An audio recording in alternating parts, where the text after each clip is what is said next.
असा मऊ लुसलुशीत आणि फ्लफी जाळीदार खरवस तुम्हाला पण घरच्या घरी बनवायचा आहे का?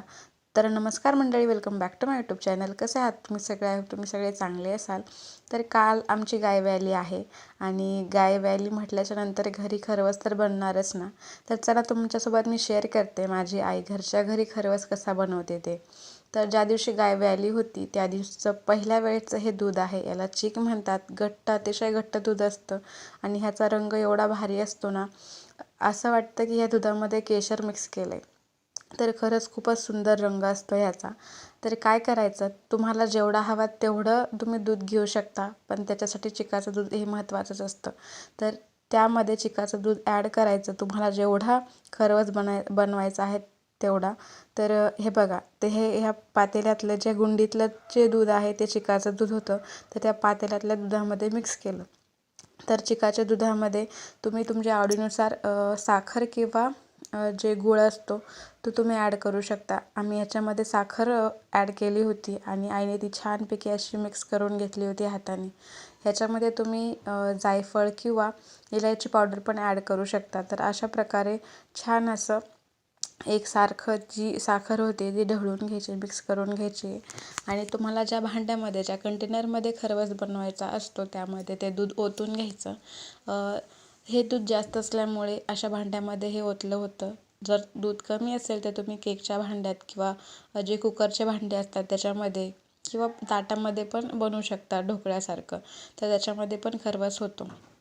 हे 3 भांडे भरून झाले होते साखरेचे. अजून एक भांडं बनवलं होतं ते गुळाचं होतं. ह्याच्यामध्ये मस्तपैकी काजू बदामाची पूड टाकली होती. तुमच्या आवडीनुसार जायफळ किंवा जे आपली वेलची असते त्याची पावडर टाकू शकता. तर आपण ज्या प्रकारे स्टीम केक बनवतो किंवा इडली बनवतो तसंच अगोदर भांड्यामध्ये पाणी उकळत ठेवायचं आहे. पाण्याला उकळी आली की ते आपले चिकाचे जे भांडे असतात दुधाने भरलेले ते त्याच्यामध्ये ठेवून द्यायचे आहे. 1 तासासाठी आपल्याला हे स्टीम करायचं आहे. जास्त पण हाय फ्लेम करायची नाही आहे, जास्त मोठा जाळ पण नाही लावायचा आहे. मध्यम आचेवर हे 1 तासासाठी ठेवायचे आहेत. आणि हे जेव्हा तयार होतं खरवस तेव्हा केकसारखं किंवा इडलीसारखं अतिशय फुगत नाही, पण जे दूध असतं ते घट्ट होतं आणि तेव्हा समजून जायचं की आपला खरवस झालेला आहे. ते भांडं झाकून ठेवायचं आणि 1 तासाने चेक करून बघायचं थंड झाल्यावर आपला जो खरवस आहे तो झाला आहे की नाही. तर बघू शकता कसा घट्टसर असं होतं आणि रंग पण खूप सुरेख येतो. अतिशय नॅचरल पिवळा रंग ह्याला आलेला आहे. जो गुळाचा खरवस असतो त्याचा रंग हलकासा ब्राऊन असतो, कॉफी कलरसारखा, पण चव त्याची पण थोडी वेगळीच लागते. तर अशा प्रकारे सर्व जे खरवसाचे डबे होते ते उघडून बघितले होते आणि तो छोटा डब्बा होता तो गुळाचा होता. त्याचा रंग थोडासा वेगळा झालेला आहे, म्हणजे ब्राऊन झालेला आहे.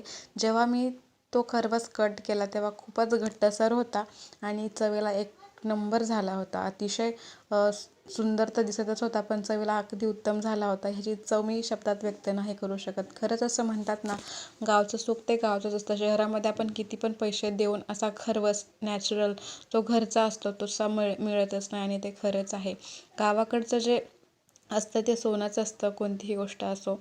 तर खूपच छान खरवस झाला होता, अगदी जाळीदार आणि दिसायला पण खूपच सच्छिद्र असा फ्लफी वाटत होता. खायला तर एकच नंबर ह्याची टेस्ट झाली होती.